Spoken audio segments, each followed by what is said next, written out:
Police officer হয়ে আইন ভাঙছো? তুমি জানো তো গাড়ি চালানোর সময় ফোনে কথা বলতে নেই। আমি এখন বাইক সাইডে দাঁড় করিয়ে কথা বলছি। বলো কি হয়েছে? আচ্ছা, কোথায় আছো? ওই যে আমাদের ফেভারিট ঝিলের দিকে যাওয়ার রাস্তাটা। ওখানে? ওখানে কি করছো? তাড়াতাড়ি ওখান থেকে বেরো আর বাড়ি এসো। আচ্ছা, আরে তুমি ফোনটা রাখবে, তারপরে তো বাড়ি পৌঁছাবো। ঠিক আছে।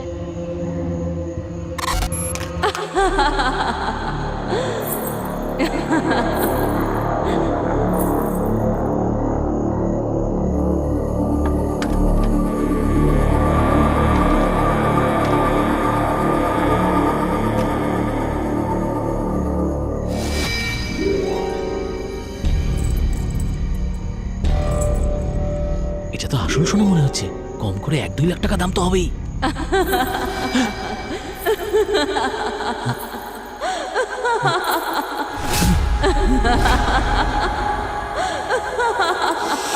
ওখানে কি করছো?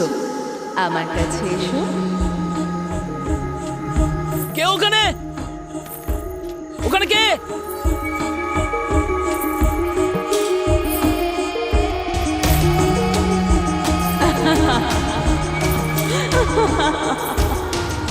কে ওখানে? দেখো, তুমি যেই হও না কেন বাইরে বেরিয়ে এসো, না হলে কিন্তু খুব খারাপ হবে। আমি police officer.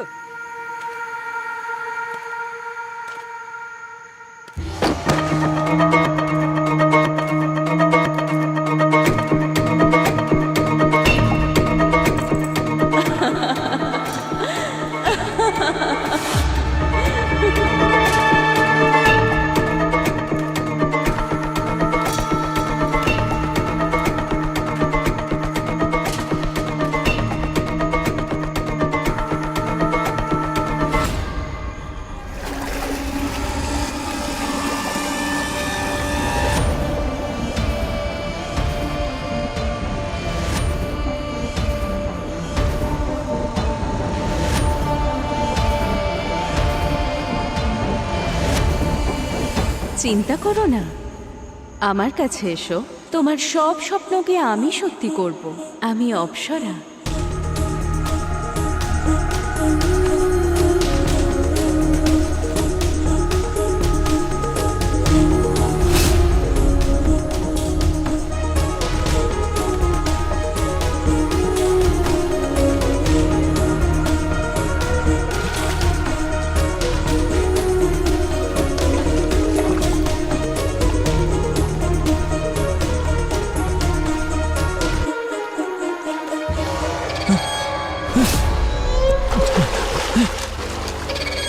Apsara! Apsara!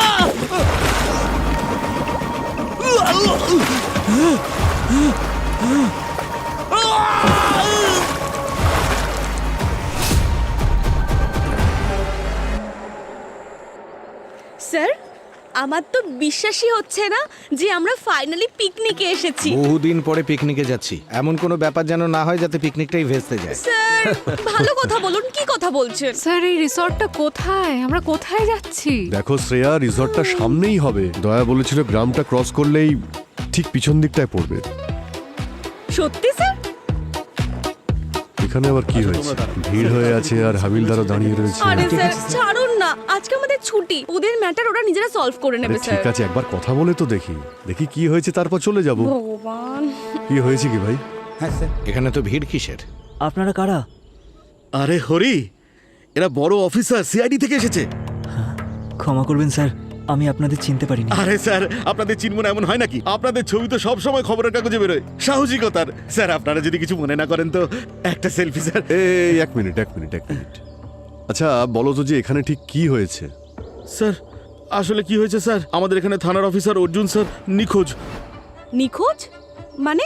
Madam, সকাল থেকে ওনার বাইকটা এখানে পড়ে রয়েছে, কিন্তু ওনার তো কোনো খোঁজ নেই। বাইক খারাপ হয়ে গেছে হয়তো। না ম্যাডাম, বাইক একদম ঠিক আছে।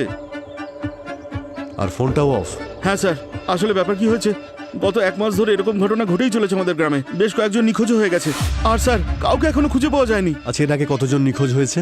স্যার 25 দিন আগে গ্রাম প্রধান গিরিধারী, তারও 3 মাস আগে গ্রামের কবিরাজ সূর্য।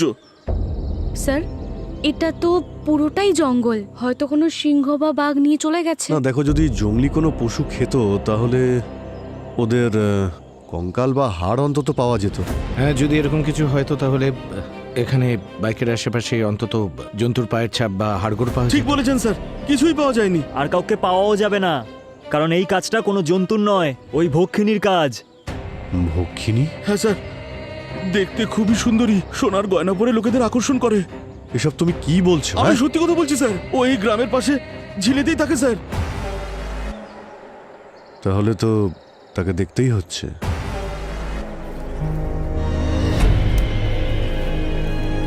জায়গাটা সত্যিই খুব সুন্দর, মনে হচ্ছে রিসর্টের থেকেও ভালো, যেখানে আমাদের যাওয়ার কথা। স্যার, এই জায়গা যতই সুন্দর হোক না কেন, এর থেকে বেশি সুন্দর ওই রাক্ষসীটা। আপনি তো এমন করে বলছেন যেন ওর সাথে কফি খেতে গেছিলেন। কখনো দেখেছেন ওকে? ম্যাডাম এখনো দেখতে পাইনি, কিন্তু শুনেছি বড় বড় চোখ আছে ওর, আর দেখতেও খুব সুন্দরী। ওরও লম্বা লম্বা কালো কালো চুলও আছে। আর ম্যাডাম প্রচুর সোনার গয়না পরে থাকে ও, দেখতেও একেবারে অপ্সরাদের মতো। ব্যাস একবার যদি ওর কবলে কেউ পড়ে যায়, তাহলে তার রাক্ষসী হতে বেশিক্ষণ সময় লাগে না ম্যাডাম। এসব ভক্ষিনী, রাক্ষসী, এইসব চরিত্র সিনেমায় দেখা যায়, আর তা না হলে কোনো গল্পে আমরা শুনি। বাস্তবে এসব কিছুই হয় না। স্যার, আপনি এই এলাকায় থাকেন না তো, তাই এমন কথা বলছেন। যদি আপনি এখানে থাকতেন না, তাহলে এসব অবশ্যই আপনি বিশ্বাস করতেন।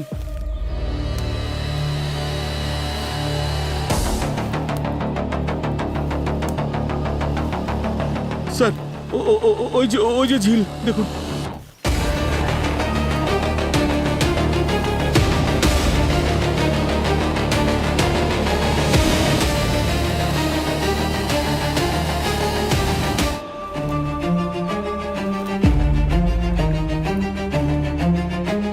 স্যার, এই দেখুন, জুতোর ছাপ এইখান দিয়ে গেছে। হয়তো এটা অফিসার অর্জুনেরই হবে। আচ্ছা, এখানে ছোট ছোট পায়ের চিহ্ন দেখছি, দেখে তো মনে হচ্ছে কোনো মেয়ের হবে। স্যার, এটা ওই ভক্ষিনীর পায়ের ছাপ। স্যার, আপনি পেছনে চলে আসুন প্লিজ।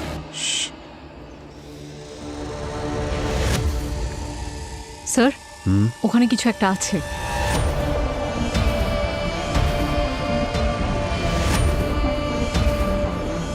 স্যার, এটা গোল্ড রিং।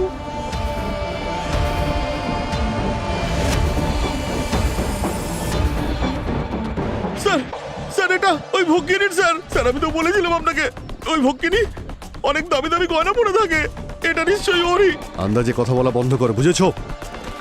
কখনো ঝিলের মধ্যে নেমে তুমি দেখেছো কি আছে ভিতরে? স্যার, ডুবুরিদের অনেকবার বলেছিলাম আমি, সবাই তো ভয় পেয়েই রয়েছে, কেউ এই ঝিলে নামতেই চায় না স্যার। এবার নামবে।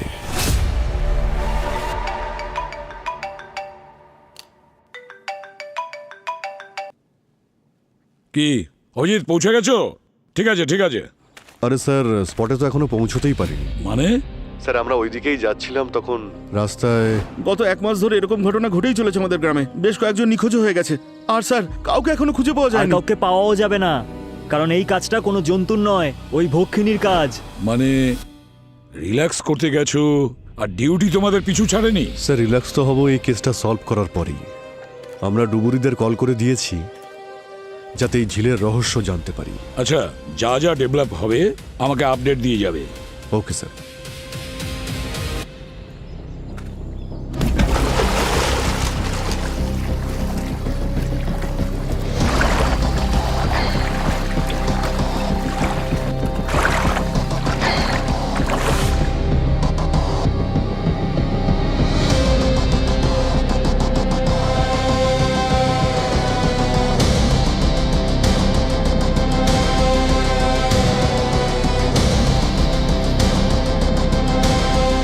কিছু পাওয়া গেল? নিচে অনেকগুলো লাশ রয়েছে। কতগুলো রয়েছে ওখানে? আপাতত 3টে পেয়েছি, মনে হচ্ছে আরো অনেক রয়েছে। হে ভগবান, মনে হচ্ছে গ্রামের সব নিখোঁজ লোকেদের আজ এখানেই পাওয়া যাবে।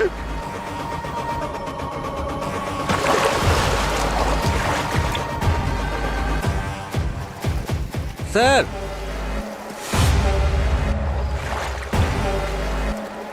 ঠিক আছে, একটা একটা করে সব কটা নিয়ে এসো।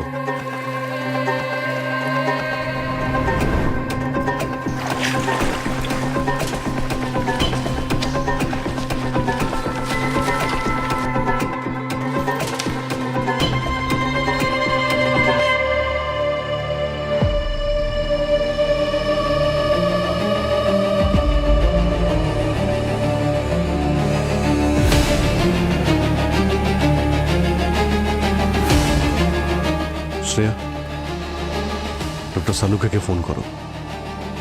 ওনাকে বলো তাড়াতাড়ি ফরেন্সিক ল্যাবে যেতে, অনেক কাজ রয়েছে। 1 2 3 4 5 5টা লাশ এনেছো তোমরা। স্যার যতগুলো পেয়েছি ততগুলোই তো আনবো, তাই না? আর দেখো কয়েকটার অবস্থা এতই খারাপ যে চেনাই যাচ্ছে না। আসলে কি ব্যাপারটা শালুকে, পৃথিবীতে একজনই ফরেন্সিক সার্জন আছেন যিনি খুব ফেমাস। তিনি মৃতদের সাথে কথা বলেন, এমনকি তাদের জিজ্ঞেস করেন তোমরা কেমন আছো, তোমরা মরলে কিভাবে। সেই ডাক্তারকে চেনো তুমি? তার নাম ডাক্তার সালুকে। Thank you. হ্যাঁ, সেই জন্যই তোমার কাছে নিয়ে এসেছি। এবারে বলো। কিন্তু এখনো পর্যন্ত আমি এটুকু জানতে পেরেছি যে কার মৃত্যু কখন হয়েছে। That's great for a start. তাহলে ওখান থেকেই শুরু করি, বলুন। তো হ্যাঁ, একে দেখো, এই অর্জুন, এর বডি বলছে যে এর মৃত্যু 12 থেকে 14 ঘন্টা আগে হয়েছে। আর এর মৃত্যু হয়েছে প্রায় 15 থেকে 20 দিন আগে। স্যার দিন 20 আগেই তো ওদের গ্রাম প্রধান গিরিধারী নিখোঁজ হয়েছিল। এটা তারই লাশ নয় তো? হতেই পারে। আর এই বাকি বডিগুলো? আরে ভাই অভিজিৎ, তিনটার অবস্থা দেখো। কিন্তু আমার মনে হচ্ছে যে এর মৃত্যু 1 থেকে 1.5 বছর আগে হয়েছে। তার মানে 1.5 বছরে 5টা মৃত্যু হয়েছে, 5টা খুন। স্যার গ্রামের লোক বলছিল যে ওদের কবিরাজও নাকি নিখোঁজ। হতে পারে এই লাশগুলোর মধ্যে কোনো একটা ওনারই। হ্যাঁ, পসিবল। ডক্টর সালুকে যদি দেখা যায় তাহলে প্রমাণ পাওয়া যেতে পারে একমাত্র এই অর্জুনের বডি থেকে। কারেক্ট অভিজিৎ। দেখো, এর আঙুল থেকে শুরু করি। দেখতে পাচ্ছ এর আঙুলে কিরকম রিকলস পড়ে গেছে। এর কারণ হচ্ছে অনেকক্ষণ ধরে এর বডিটা জলের মধ্যে ছিল। আরো একটা কথা, এর নাক আর মুখের মধ্যে আমি সিল্টের ট্রেসেস পেয়েছি। সিল্ট? সিলেট? সিলেট মানে? সিলেট নয়, সিল্ট। সিল্ট? হ্যাঁ, পাথরের এত ছোট টুকরো যেটা বেশিরভাগ ঝিলে দেখা যায়। আমি বলছি, 1 মিনিট। এই দেখো সিল্ট, এইগুলো। ডক্টর সালুকে, এটা শুধু বলুন, মরার আগে এর শরীরে কিছু আঘাতের চিহ্ন ছিল? না, কিছু ছিল না। না কোনো ধরনের আঘাতের চিহ্ন, না কোনো হাতাহাতির চিহ্ন। ইনফ্যাক্ট এর পকেট থেকে, প্যান্টের পকেট থেকে আর জুতো থেকে আমি সিল্ট পেয়েছি। এইসব দেখে তো মনে হচ্ছে যেন ও হঠাৎই এমনি এমনি ভাবলো আর নিজেই গিয়ে জলে ডুবে গেল আর মরে গেল। স্যার জলে ডুবেছে নাকি ভালোবাসায়? হ্যাঁ, সরি।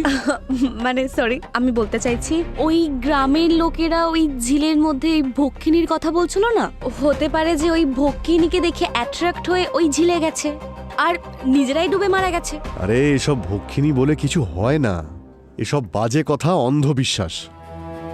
এদের সবার যেমন ভাবে মৃত্যু হয়েছে, মার্ডার করা হয়েছে, সেটা গ্রামেরই নিশ্চয়ই কেউ করেছে। আপনি এরকম কিভাবে ভাবতে পারেন যে আমরা ওই সবাইকে মেরেছি? গোটা গ্রাম জানে যে এটা ওই ভক্ষিনীর কাজ। হ্যাঁ স্যার, ওটা ভক্ষিনীরই কাজ। আরে এই ভক্ষিনীর গল্প বলা বন্ধ করো, এই একই গল্প অনেকবার হয়ে গেছে। এ কোনো মানুষেরই কাজ যে ভক্ষিনীর নাম করে এইসব কাজ করে বেড়াচ্ছে। আর হতে পারে ওই খুনি এখন এখানেই রয়েছে আপনাদের সবার মধ্যে। আরে বাবা, ওরা সবাই আমাদের গ্রামে চেনা জানা লোক যারা উধাও হয়েছে। আমরা আমাদের নিজেদের পরিবারের লোকজনদের কেন মারবো? সময় মতো সব জানতে পারবো। শ্রেয়া, এখানে উপস্থিত সবার লিস্টটা তুমি বানাও, সবার ডিটেলস নাও, আর তাদের সবারও নাও যারা নিখোঁজ হয়েছে। স্যার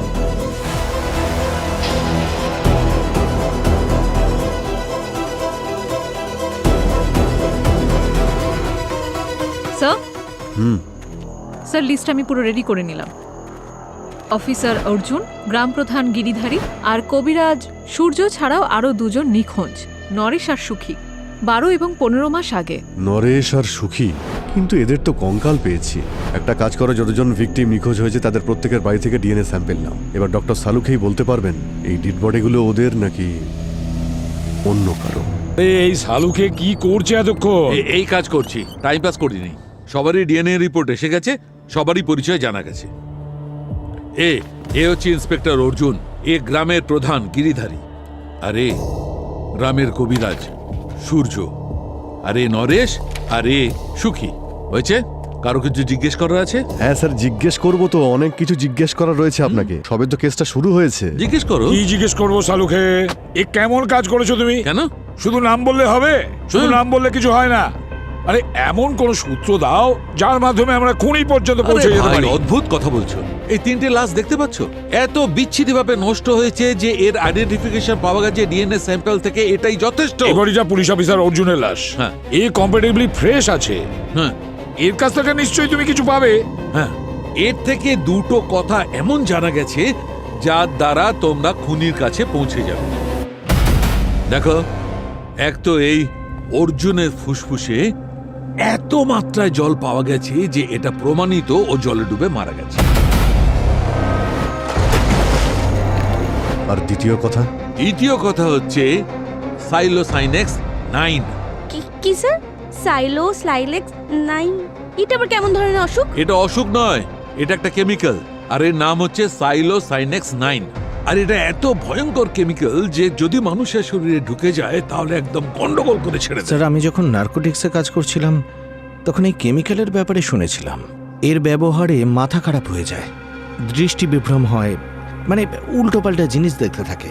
একদম, কখনো এমন হয়ে যায় যে বডির ওপর কোনো কন্ট্রোলই থাকে না, আর হাত পা কাজ করা বন্ধ করে দেয়। আর এত বেশি মাত্রায় এর শরীরের মধ্যে পাওয়া গেছে যার জন্য নিজের মস্তিষ্কে কন্ট্রোলই চলে গেছে। অদ্ভুত অদ্ভুত কথা ভাবছিল, বলছিল, দেখছিল। স্যার তার মানে ও ড্রাগস নিত? হয়তো নিত, অথবা কেউ ওকে জোর করে ভুল বুঝিয়ে খাইয়েছে, সেটা বোঝা যায় না।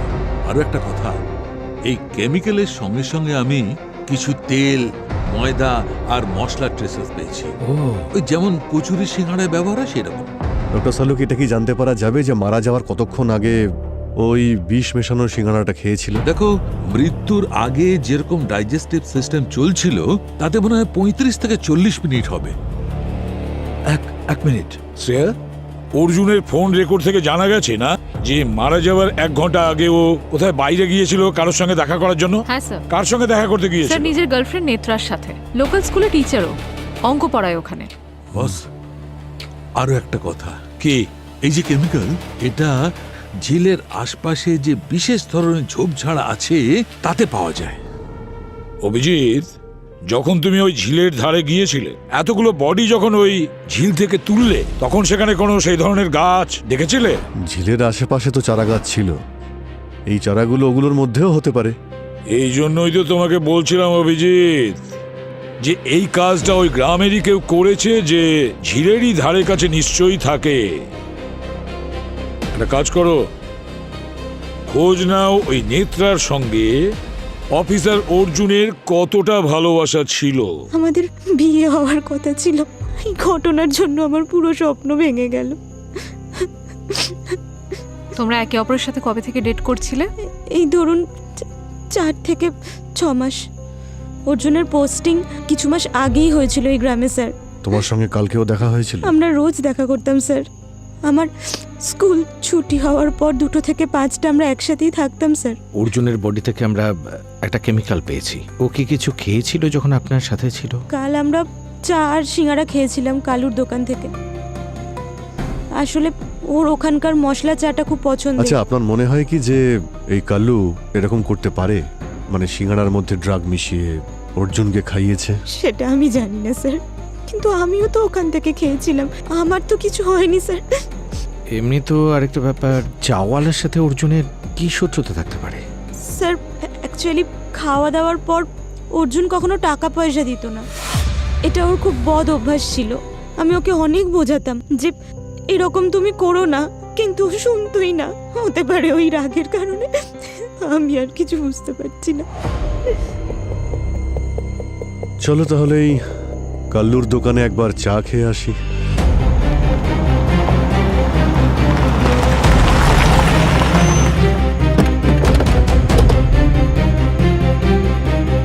আরে আরে আসুন স্যার। আরে আমার কপাল তো খুলে গেছে স্যার, সিআইডির এত বড় বড় অফিসার এখানে এসেছেন, তাও আবার আমার চায়ের দোকানে।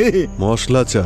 স্যার আগে বসুন না, দেখবেন মশলা দিয়ে দারুণ চা না খাও। না না, যাতে নেশা হয়ে যাবে সেই চা নয়, সাইলোসাইনেক্স। স্যার এটা কি ধরনের মশলা? আমি তো কোনোদিন নাম শুনিনি। এত বোকা সেজো না। হ্যাঁ, এটা সেই মশলা যেটা তুমি রোজ অর্জুনের চায়ে মিশিয়ে দিতে। তোমারও টাকা দিচ্ছিল না, তাই না? কিন্তু ম্যাডাম, টাকা পয়সার ব্যাপার তো ছিল না, আর টাকা তো আপনাদের থেকেও আমি নিতাম না। স্যার এইরকম বদনাম আমার নামে দেবেন না। তুমি টাকা কেন নেবে না? হ্যাঁ, এখানে ব্যবসা করছো কি ফ্রিতে চা খাওয়ানোর জন্য? না স্যার, ঠিকই বলেছেন, আমি তো রোজগারের জন্যই বসেছি এখানে, কিন্তু সত্যি বলছি স্যার, অর্জুনের চাই আমি কিচ্ছু মেশাইনি। হ্যাঁ, চায়ে নয়, তুমিও সিঙ্গারাতে মিশিয়েছিলে। সিঙ্গারায়? কিন্তু সিঙ্গারা তো ওই দিন আমি মোটেই বানাইনি। সেদিন তো অর্জুন বাবুর গার্লফ্রেন্ড নিজে বানিয়ে নিয়ে এসেছিলেন। কি? ও সিঙ্গারা তৈরি করে তোমার দোকানে আসবে কেন? আরে উনি এখানে এনেছিলেন যাতে অর্জুন বাবু চায়ের সাথে সিঙ্গারা খেতে পারেন। দেখো, মিথ্যে বললে কিন্তু তুমি ফেঁসে যাবে। না স্যার, আমাকে তো অর্জুন বাবু নিজেই বলেছিলেন এসব কথা, কিন্তু নেত্রা দেবী ওই সিঙ্গারা কাউকে খেতে দেননি, বলেছিলেন সবাই অর্জুন বাবুর জন্য। নেত্রা নিজেও খায়নি? না, খাননি তো, উনি বলছিলেন যে ওনার ব্রত ছিল। কিন্তু অর্জুন বাবুকে ভক্ষিনী যদি মেরে থাকে তাহলে এই সিঙ্গারার ব্যাপার আসছে কোত্থেকে? সেসব তো পরে জানতে পারা যাবে। এই নেত্রার সঙ্গে আবার গিয়ে দেখা করতে হবে। আর তুমি স্যার, ওনার কিচেনের সমস্ত স্যাম্পেল তুলে নাও, এই তেলের আর সিঙ্গাড়ারও।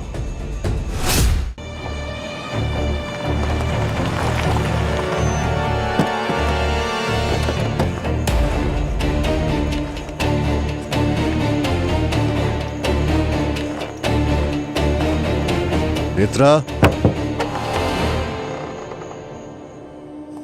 নেত্রা,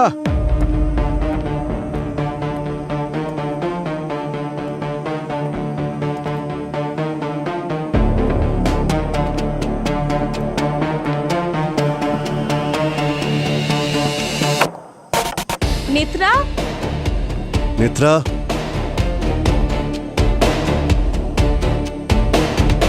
স্যার জিনিসপত্র তো অগোছালো মনে হচ্ছে।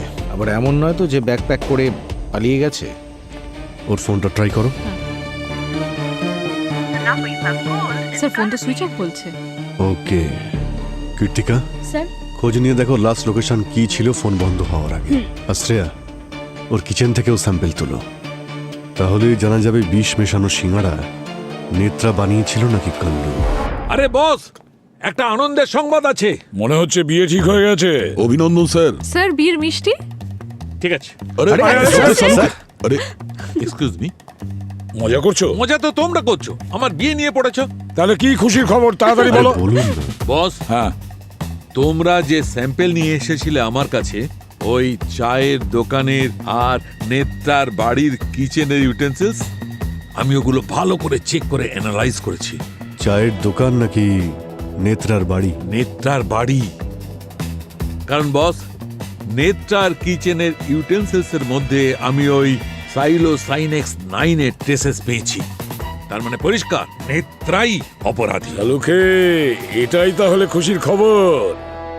নেত্রা। কিন্তু স্যার, নেত্রা তো অর্জুনকে ভালোবাসতো, ও এরকম করবে কেন? ভালোবাসার নেশা নাকি খুনের নেশা, সেটা তো নেত্রাই আমাদের বলবে। এক্স্যাক্টলি, এবার নেত্রাই বলবে যে ওই সিঙ্গারাতে কেমিক্যালটাও নিজের ইচ্ছায় মিশিয়েছিল নাকি কারোর চাপে পড়ে মিশিয়েছিল।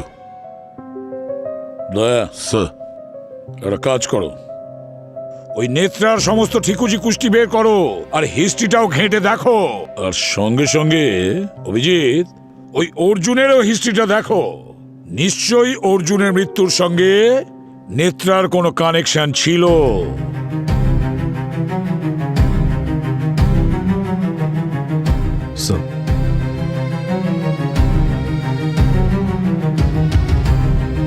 স্যার, এই নেত্রা গত 2 বছর ধরে শিক্ষকতার কাজ করতো এখানে, কিন্তু লক্ষ্য করার বিষয় এটা স্যার যে ভক্ষিনীর প্রথম কেস ওর আসার কয়েক মাস বাদেই শুরু হয়েছে। হ্যাঁ, কিন্তু দয়া, তারপরে তো এই ভক্ষিনী একের পর এক তার শিকার করতে শুরু করে। হ্যাঁ স্যার। আর দয়া, আমার মনে হয় কোনো না কোনো কানেকশন আছে নেত্রার সঙ্গে ওই ভক্ষিনী। এই নেত্রা স্কুল টিচারি করার আগে কি কাজ করতো? স্কুলে চাকরি করার আগে ওর কোনো ডিটেলস নেই, না ইন্টারনেটে আছে না অফিসিয়ালি আছে। ওর কোনো না কোনো আই কার্ড তো নিশ্চয়ই আছে, আধার কার্ড বা এসব জাতীয় ডিটেলস কিছু পাওনি তুমি? স্যার, এই দেখুন, আধার কার্ড আছে যাতে ওর মায়ের নাম আছে। মায়ের নাম ফুলন কুমারী, আর বাবার নাম আর অ্যাড্রেস মিসিং।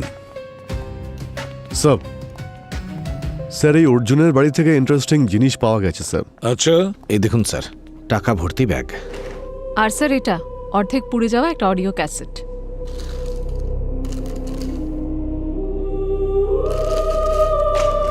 একজন সরকারি পুলিশ অফিসারের বাড়িতে এতগুলো টাকা, ও অন্য কোনো উপায়ে টাকা ইনকাম করছিল না তো? অভিজিৎ, এই ভাঙা চোরা পোড়া ক্যাসেট একটাই পেয়েছো নাকি তুমি? হ্যাঁ স্যার, ওখানে আর অন্য কোনো অডিও ক্যাসেট তো আমরা পাইনি। মনে হচ্ছে অনেক বড় রহস্য লুকিয়ে আছে এই অডিও ক্যাসেটের মধ্যে, যার জন্যও এই ক্যাসেটটাকে পুড়িয়ে দেওয়ার চেষ্টা করেছে। স্যার, এটাকে রিপেয়ার করার চেষ্টা করি।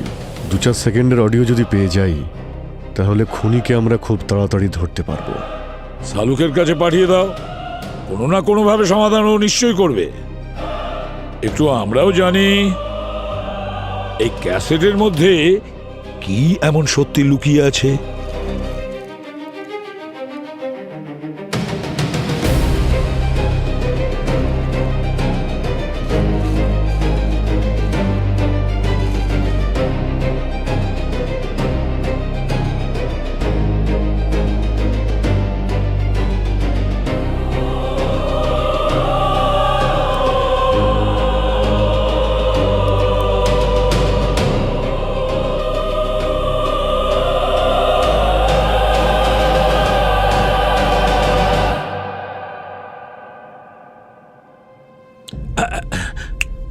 Yes.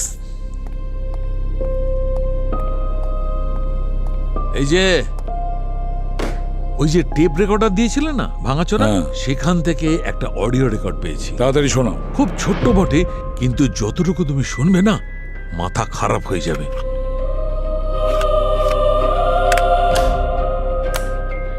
কাবেরী মা, হ্যাঁ মা, হচ্ছে খুব ভালো। আর একটু চেষ্টা করো। কষ্ট হচ্ছে। হ্যাঁ, আর একটু জোর দাও। কষ্ট হচ্ছে। আচ্ছা, এক্ষুনি হবে।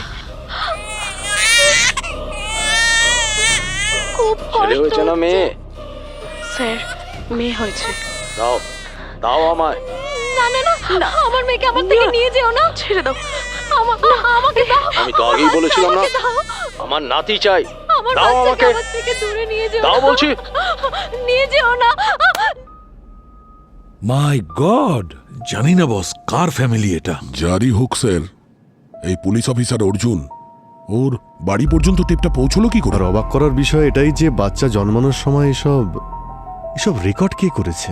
অভিজিৎ, ওই অফিসার অর্জুনের বাড়িতে যে নোটের বান্ডিল পাওয়া গেছিল না, ওই নোটের বান্ডিলের সঙ্গে ক্যাসেটের কোনো না কোনো কানেকশন আছে। স্যার, এই টেপ থেকে একটা জিনিস তো জানা গেল যে বাচ্চার মায়ের নাম কাবেরী। একটু খোঁজ নাও, এই গ্রামে কজন কাবেরী আছে? স্যার, অ্যাকচুয়ালি আমি না গ্রামে থাকা প্রত্যেকের একটা লিস্ট বানিয়েছি। এই লিস্টে মাত্র 2 জন আছে যাদের নাম কাবেরী।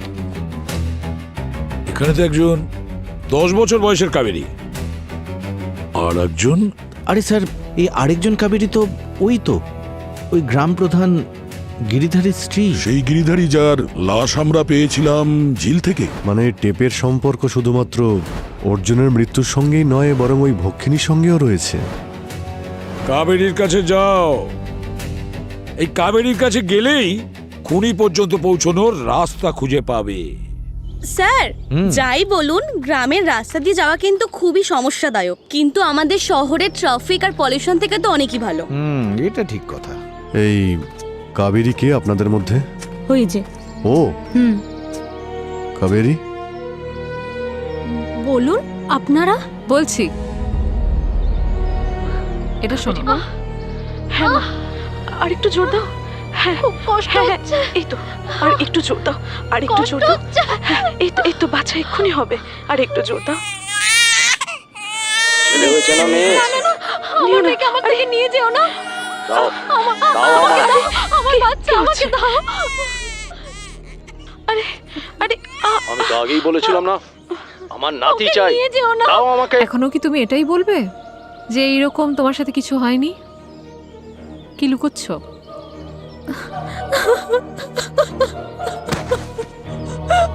আপনারা যখন সবকিছু জানতেই পেরেছেন, তাহলে শুনুন। এই গ্রামে যখনই কোনো মেয়ের জন্ম হয়, শ্বশুর মশাই আর কবিরাজ মশাই ওদের নিয়ে কোথাও যায়।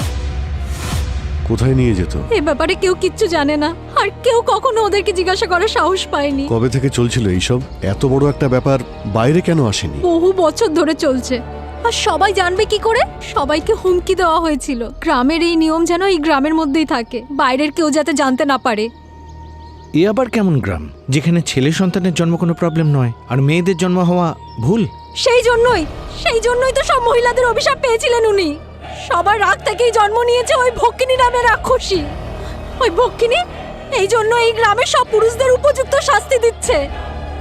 আচ্ছা, এই রেকর্ডিং কি আপনি পাঠিয়েছিলেন ওই থানার অফিসার অর্জুনকে? আমি তো সেই সময় কষ্ট যন্ত্রণার মধ্যে ছিলাম, আমি কি করে পাঠাবো? স্যার, এটা প্রধানের কাজ তো হতে পারে না।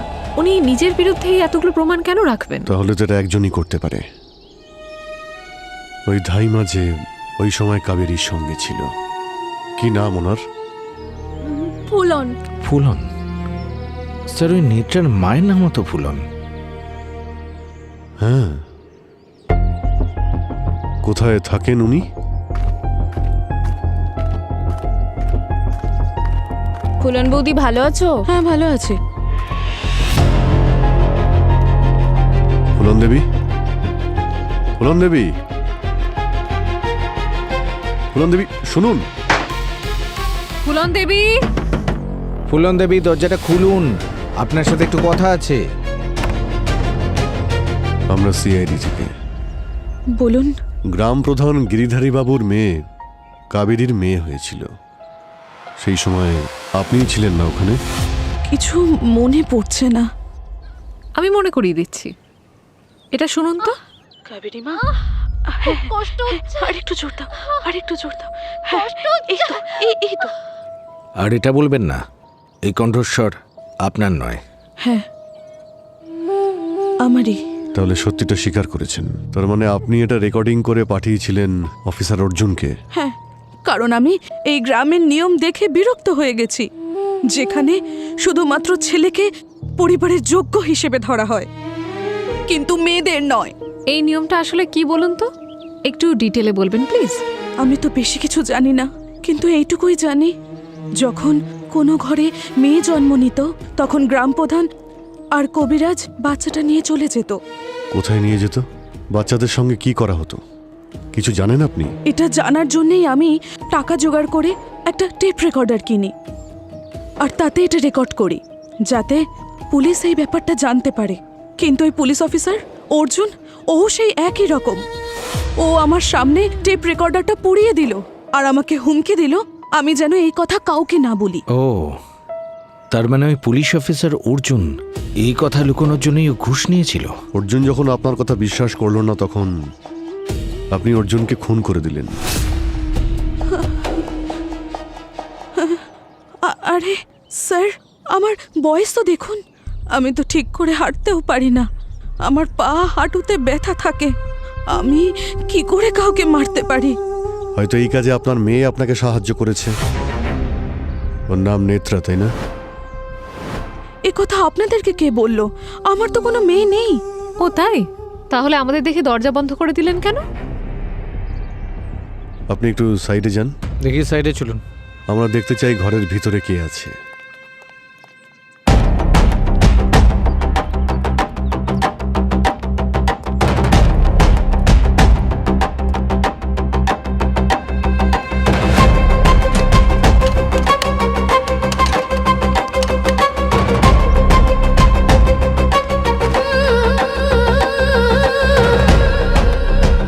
এটার চাবি আছে নাকি? হারিয়ে গেছে। হারিয়ে গেছে? ঠিক আছে, এবার নিচের পদ্ধতিতে খুলবো।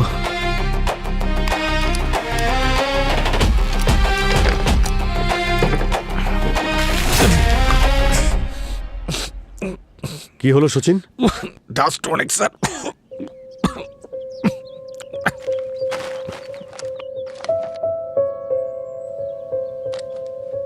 এই দেখুন স্যার, ফটোস। এ তো ফুলন দেবী, এ তাহলে কে? এ আপনার মেয়ে নেত্রাই তো। আর আরেকজন মেয়েটা কে? আপনার কি আরেক মেয়ে?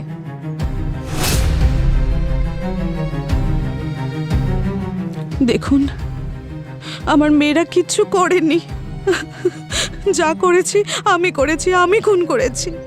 আমার মেয়েরা কিচ্ছু করেনি, যা শাস্তি দেওয়ার আমাকে দিন, আমি রাজি আছি। আরে কিন্তু আপনি কি করে করতে পারেন? আপনার তো সবসময় হাঁটুতে ব্যথা থাকে। আপনি করেছেন নাকি ভক্ষিনী করেছে? ভক্ষিনী। ভক্ষিনী? খুবই কনফিউশন। একটা কাজ করি, ওনাকে বিউরোতে নিয়ে যাই, ভক্ষিনীর বাকি কথা ওখানেই হবে। আসুন ফুলন দেবী।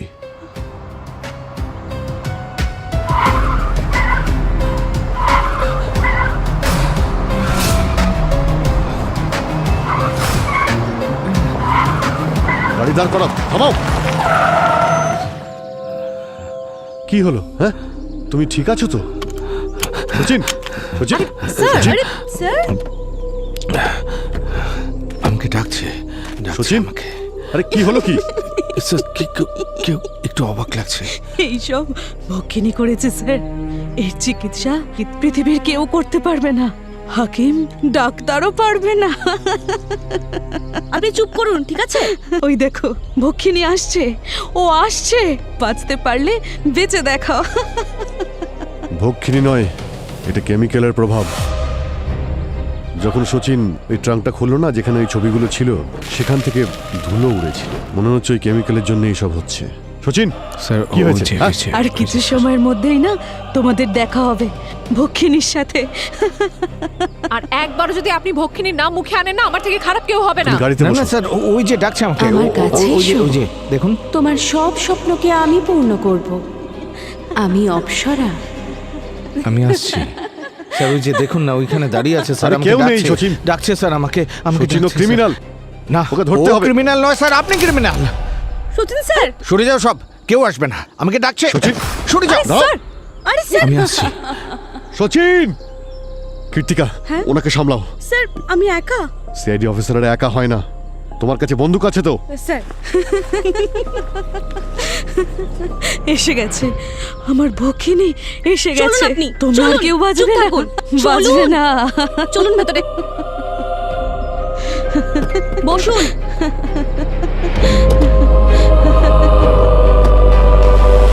আমার কাছে এসো, এসো।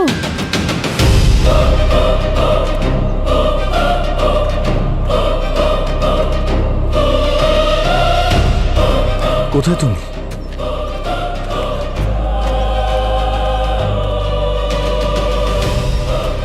চিন্তা করো না, আমার কাছে এসো। আসছি তো, আসছি আমি।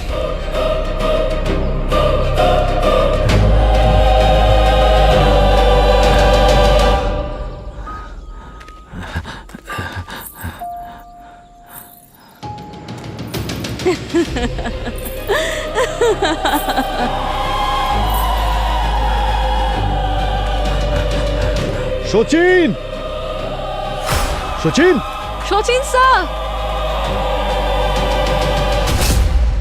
কোথায় গেল? শ্রেয়া, ওইদিকে দেখো।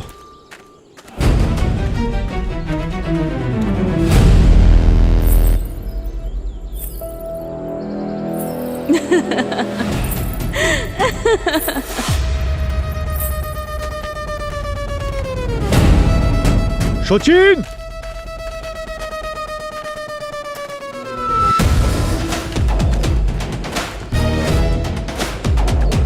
সচিন স্যার।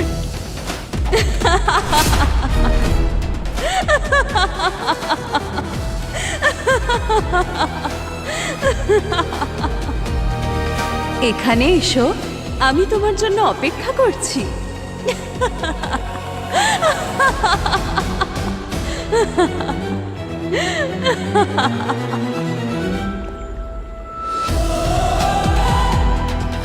আমি আসছি। জন্ম জন্মান্তরে তোমারই অপেক্ষা।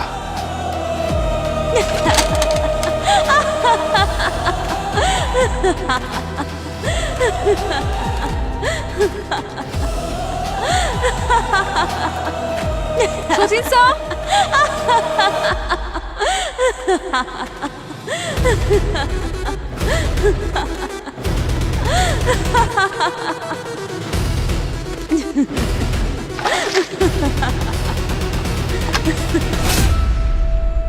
ওকে, তাহলে এখান থেকে আসছিল মিস ভক্ষিনীর গলার স্বর।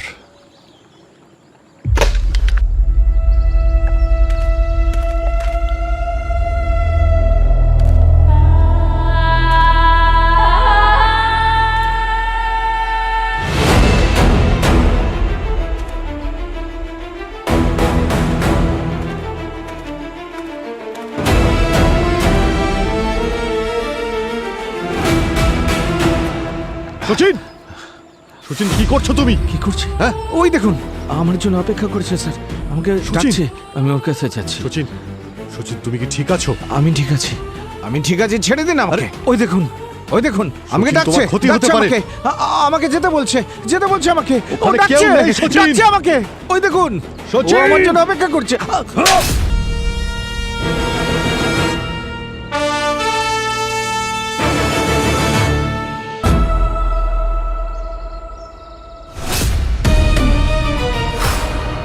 ভালো হয়েছে নিজেই আমার সামনে চলে এসেছো। ভক্ষিনীর হাত থেকে কেউ বাঁচতে পারেনি, তাই তুমিও বাঁচতে পারবে না। আচ্ছা, কোথায় তোমার ভক্ষিনী? পেছনে দেখো।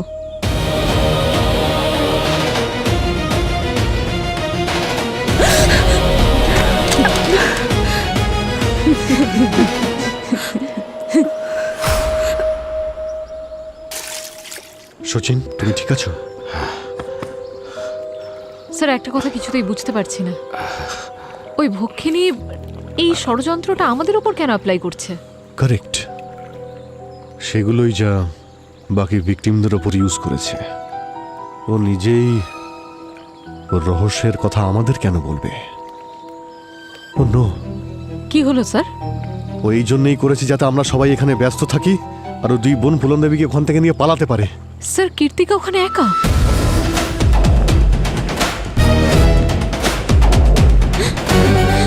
তাড়াতাড়ি এসো। এই ব্যাস ব্যাস ব্যাস ব্যাস ব্যাস, স্টপ। ভক্ষিনী, ডাকিনী, তোমাদের খেলা শেষ, এবার যাওয়ার জন্য তৈরি হও।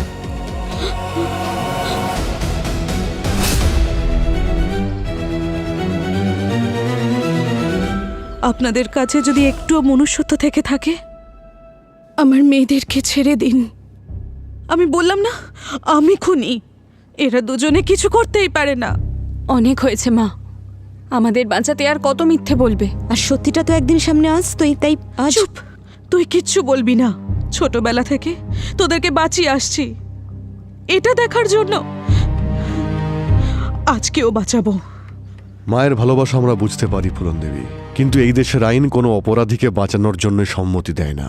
এরা দুজনে মিলে খুন করেছে, আর একটা নয়, পাঁচটা খুন করেছে। হ্যাঁ খুন করেছি, কিন্তু যাদের করেছি তারা কোনো ভালো লোক ছিল না, রাক্ষস ছিল, রাক্ষস। গ্রামে যখনই মেয়ে জন্ম নিত ওরা নিয়ে চলে যেত, কোনোদিন জানতেও পারেনি ওরা কি করেছে ওদের সাথে। আর এই ভক্ষিনীর নাম করে ওদের সবাইকে মেরে আলটিমেটলি আমরা সমাজের ভালোই করেছি। যদি এটাই ইচ্ছে ছিল ওই লোকগুলোকে উপযুক্ত শাস্তি দেওয়ার, তাহলে আইনের সাহায্য কেন নিলেন না? চেয়েছিলাম সাহায্য, কিন্তু পেলাম কাকে? ওই অর্জুন, একজন করাপ্টেড অফিসার। ওকে আমার ওই রেকর্ড করা অডিও রেকর্ডারটাও দিয়েছিলাম আমি, কিন্তু সব প্রমাণ নষ্ট করে দিয়েছে ওই গ্রাম প্রধান, সাথে কবিরাজ ও যুক্ত ছিল। আর যখন আমাদের মতন সাধারণ মানুষেরা ন্যায় বিচার পাবে না, তখন আইন তারা নিজের হাতে তুলেই নেবে, সেটাই করেছি। মিথ্যে, এসব মিথ্যে বলে কোনো কাজ হবে না। অর্জুনকে খবর দেওয়ার আগেই তোমরা লোকেদের মারা শুরু করে দিয়েছিলে। ঠিক বলেছেন আপনারা, সেই জন্য সবার আগে আমরা নিজেদের বাবাকে মেরেছি, তারপর নরেশ আর সুখী। আর যদি ফুলনমা না থাকতো, না জানি আমাদের সাথে কি কি হতো।